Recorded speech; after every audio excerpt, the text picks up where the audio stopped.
ಪಾಪ ಜೆಡಿಎಸ್ನವರ ಹತ್ತಿರ ಮೋದಿ ಹೇಗೆ ನಿಂತಿದ್ದಾರೆ ನೋಡಿ. ಅವರ ಕಷ್ಟ ಅವರಿಗೆ ಬಿಟ್ಬಿಡಿ. ಸಚಿವ ಚಲುವರಾಯಸ್ವಾಮಿ ಅವರು ಬಿಜೆಪಿ ಹಾಗೂ ಜೆಡಿಎಸ್ನ ಫೋಟೋಗೆ ವ್ಯಂಗ್ಯವಾಡಿದ್ದಾರೆ. ಎಚ್.ಡಿ. ಕುಮಾರಸ್ವಾಮಿ ಅವರು ಬಹಳಷ್ಟು ಖುಷಿಯಲ್ಲಿದ್ದಾರೆ.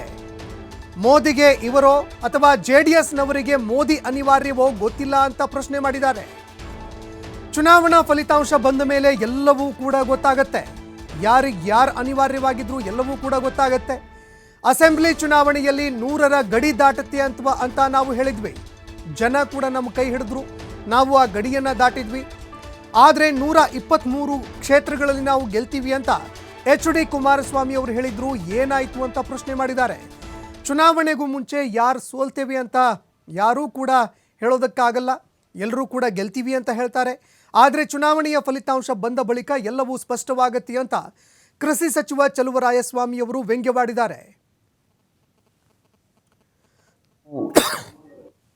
ಪಾಪ ಚುನಾವಣೆ ಹತ್ರ ಬಂದಿದ್ದಾರೆ, ಮೋದಿಯವರು ಟಾಸ್ಕ್ ಕೊಟ್ಟಿದ್ದಾರೆ. ಪಾಪ ನೋಡ್ತಾ ಇಲ್ವಾ ಜನತಾದಳದವರು ಹತ್ರ ಪಾಪ ಹೆಂಗೆ ನಿಂತವ್ರೆ ಅಂತ ಮೋದಿಯವರು. ಅವ್ರ ಕಷ್ಟ ಅವ್ರಿಗೆ ಪಾಪ ಅವ್ರು ಅಷ್ಟು ಹೇಳ್ಬೇಡ ಅಂತ ನಾವು ಯಾಕೆ ಚರ್ಚೆ ಮಾಡೋದು ಬಿಡಿ. ಭಾಳ ಖುಷಿಯಾಗವ್ರೆ ನೋಡಿದೆ ಮೋದಿಯವ್ರು ಭೇಟಿ ಆದಮೇಲೆ ತುಂಬ ಖುಷಿಯಾಗವ್ರೆ.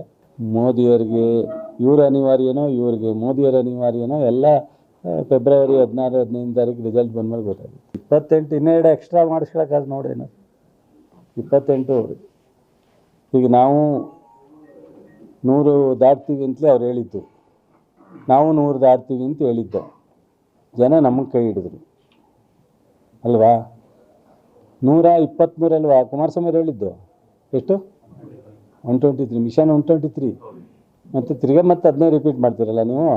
ಮಾತಾಡಲಿ ಈಗ ಬಿಫೋರ್ ಚುನಾವಣೆ ಪೊಲಿಟಿಕಲ್ ಪಾರ್ಟಿಗಳು ಎಲ್ಲನೂ ಸಹ ನಾವು ಸೋಲ್ತೀವಿ ಅಂತ ಯಾರು ಹೇಳ್ತಾರೆ ರೀ. ಈಗ ಇಲ್ಲಿ 20 ಜನ ನಿಂತ್ಕೊಳ್ತಾರೆ ನಮ್ಮ ಕ್ಷೇತ್ರದಲ್ಲಿ. 20 ಜನ ನಿಂತ್ಕೊಳ್ಳೋರೆಲ್ಲ ಸೋಲ್ತೀವಿ ಅಂತ ಹೋಗಿ ನಿಂತ್ಕೊಂಡಾರ, ಗೆಲ್ತೀವಿ ಅಂತಲೇ ನಿಂತ್ಕೊಳ್ಳೋದು. ಗೆಲ್ಲೋರು ಒಬ್ಬರೇ ಅಲ್ವಾ. ಮಾತಾಡಲಿ. ಪಾಪ ಚುನಾವಣೆ ಹತ್ರ ಬಂದಿದೆ.